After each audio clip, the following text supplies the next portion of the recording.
একটা লোক আচ্ছা বলছে যে আমাকে গুলি করে মেরে ফেলে দাও, তার মানে মিথ্যা। যে ভাই খানিকক্ষণ আগে বলো না, দুঃস্বপ্ন থেকে আপনি কেবল স্বপ্নটা ভেঙে গেছেন, কিন্তু এই লোকগুলো এখনো বিশ্বাস করতে পারছে না। তার পিছনে একটা কারণ আছে। একটা ছেলে সেদিন বলছিল, এই তুমি ককটেল ফাটাইছো কেন? ককটেল ফাটালে 25,000 টাকা, আর যদি চিৎকার করে ফেসবুকে একটু দিই তাহলে 5,000 টাকা। এস আলমের টাকা সব আছে ইন্ডিয়াতে, আর ইন্ডিয়া এটা বর্ডার দিয়ে আমার এখানে পাঠাচ্ছে। এই টাকা যতক্ষণ আসতে থাকবে, সেজন্য শোনেন, এই রায়ে আমি খুব একটা খুশি না। কেন খুশি না বলতেছি, এই রায় উচিত ছিল যতগুলো এমপি, মন্ত্রী, শেখ হাসিনার যত স্থাবর অস্থাবর সম্পত্তি, আওয়ামী লীগের বঙ্গবন্ধু এভিনিউর সম্পত্তি, এই সমস্ত সম্পত্তি বাজেয়াপ্ত করে বিক্রি করে এই জুলাই যোদ্ধা যারা মৃত আহত হয়েছে তাদের মধ্যে ডিস্ট্রিবিউশন করে দেওয়া উচিত ছিল। এই পুলিশের আইজি তাকে 5 বছরের জেল, ভালো কথা, তারও তো সম্পদ আছে। যেসব পুলিশের বড় বড় কর্মকর্তা অভিযুক্ত 2 জনের সম্পদ বাজেয়াপ্ত করে জুলাই যারা আহত তাদেরকে দিয়ে দিতে পারতো না, তাদের পুনর্বাসনের খরচ করার এক ধরনের সুপারিশ আছে। আপনি তো অ্যাটাচমেন্ট নিতে পারতেন। আমার কথা খালি 2 জন আছে কেন?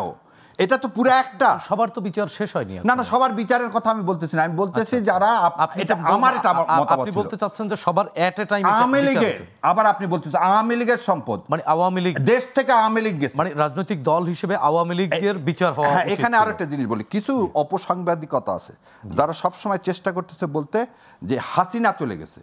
আমার কাছে এটা না, হাসিনা যায়নি, আওয়ামী লীগ চলে গেছে। যে মিথ্যায় দেশের মানুষকে এতদিন প্রতারিত করছে, সেই প্রতারণা চলে গেছে মুগ্ধদের রক্তের বিনিময়ে। সেই জন্য আমার কাছে মনে হয় যে এই মিথ্যা থেকে যখন মানুষ সত্যি কথা জানে, আপনি তো সত্যি কথা জানাতে পারেননি গত 17 বছর। আমাকে অনেক প্রশ্ন, আপনি এই 17 বছর কোথায় ছিলেন? ব্যারিস্টার শাহরিয়ার কবির, আপনার কাছে শুনবো আবারও এই যে জায়গায় আছি আমরা সেই জায়গা থেকে। নিশ্চয়ই ছোট্ট একটি বিরতি। দর্শক আর কাবুল, প্রশ্নগুলো সহজ, নিশ্চয়ই ছোট্ট বিরতি, সঙ্গেই থাকুন।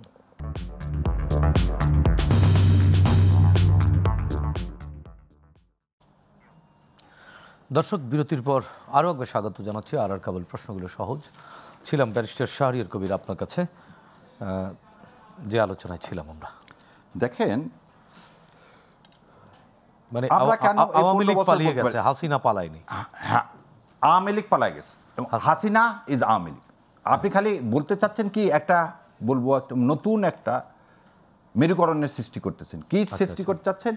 যে হাসিনা এবং যারা খারাপ তারা তো চলে গেছে, নিরীহ আওয়ামী লীগ আসতো। আচ্ছা আচ্ছা, এই যে ন্যারেটিভ, দিস ন্যারেটিভ কিন্তু আবার অলসো ইন্ডিয়ান ন্যারেটিভ। কিন্তু ব্যারিস্টার শাহরিয়ার কবির, ধরেন আওয়ামী লীগের এখনও 1 কোটি বা 50 লক্ষ কর্মী সমর্থক রয়েছে, তারা তো যায়নি, তারা তো এখানেই আছে। তারা হয়তো ভুলের মধ্যে থাকতে পারে, বা ফুয়াদ ভাইয়ের বক্তব্য অনুযায়ী এক ধরনের মোহের মধ্যে থাকতে পারে, ট্রমার মধ্যে থাকতে পারে।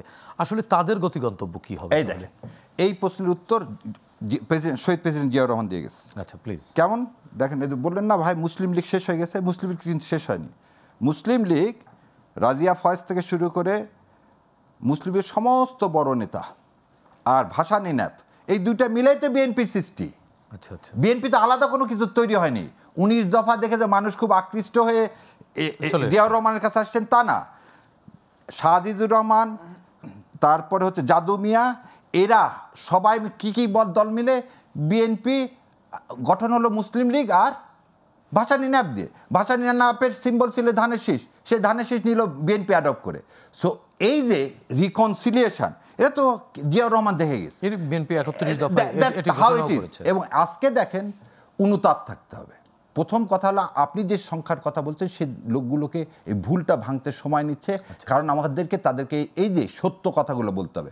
যাকে তুমি পীর ভাবতেছো সে একজন বদমাইশ, যাকে তুমি সে পীর না, সে ভুল পথ দেখিয়েছে, সে কোনো পথ দেখায়নি, সে তোমাকে ভ্রান্ত পথে নিয়ে গেছে, তোমাকে সিকিম বানাতে চাইছে, তোমাকে একটা হায়দ্রাবাদের মতো ভারতের একটা অঙ্গরাষ্ট্র তৈরি করতে চাইছে। সে ভারতের ক্রিয়ানক হিসাবে তোমার ভাগ্য নিয়ে খেলছে।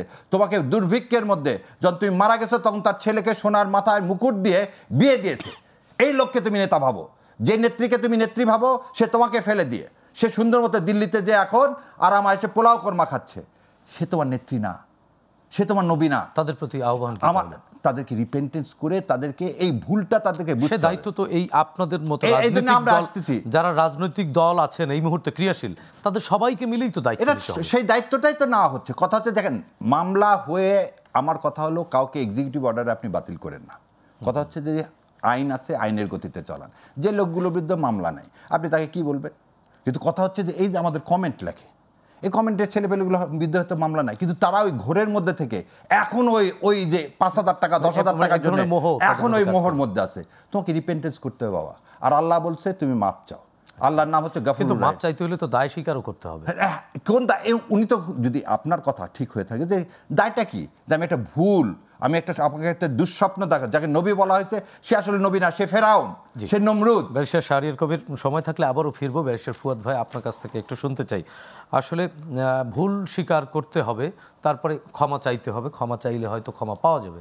কিন্তু আপনারা যারা ক্রিয়াশীল রাজনৈতিক দল রয়েছেন, এর দায়িত্ব তো আপনাদেরও রয়েছে। কারণ এই একটি প্রজন্ম বা দুইটি প্রজন্মের মধ্যে একটি ভ্রান্ত ধারণা আছে যে শেখ হাসিনা ফিরবে বা আওয়ামী লীগ ফিরবে।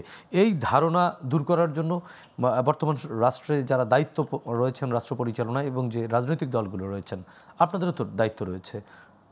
আপনারা আসলে কি তাদের জন্য কিছু করছেন? তাদের কোনো আহ্বান বা কোনো ন্যারেটিভ আছে তাদের প্রতি আপনাদের? একটা বিষয় হচ্ছে যে আপনার মানে time is the greatest of healers, যে সময় দিতে হবে সিম্পলি। এই আওয়ামী স্পেন্সার গোষ্ঠীরকে মানে তাদের যে ফ্যাক্ট যে তাদের ফেরাউন পালায়ে চলে গেছে এবং এই ফেরাউন নীল নদীতে ডুবে গেছে, সে গঙ্গাতে ডুবে গেছে মোদির বাড়ির পাশে, এই ফেরাউন আর দেশে ফিরবে না, এই ফেরাউন আর কোনো নেতৃত্ব নিতে পারবে না, এইটা সময় তাকে আস্তে আস্তে অ্যাড্রেস করবে। এবং ইতিমধ্যে আমরা যারা তৃণমূলের রাজনীতি করছি, এখন আমাদের নির্বাচনী এলাকাগুলোতে যাচ্ছি, আমরা দেখতে পাচ্ছি বড় বড় দলগুলোর ছত্রছায়ায় এলাকার আওয়ামী লীগের নেতাকর্মীরা তো এলাকাতে আছে, রেগুলার টাকা পয়সা দিচ্ছে। হ্যাঁ, রেগুলার টাকা পয়সা দিচ্ছে। শুধু তাই না, চাঁদাবাজির পুরো নেটওয়ার্ক কিন্তু এখনো আওয়ামী লীগের দখলে।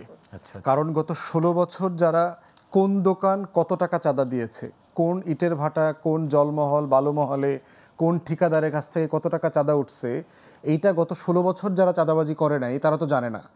এই জন্য চাঁদা উঠানোর জন্যই আগের আওয়ামী চাঁদা উত্তোলনকারী গোষ্ঠীকে সবাইকে রাখা হয়েছে এবং পরিমাণ বাড়ায় দেওয়া হয়েছে। কারণ হচ্ছে টাকার কিছু অংশ এখনো কলকাতায় পাঠাইতে হয়।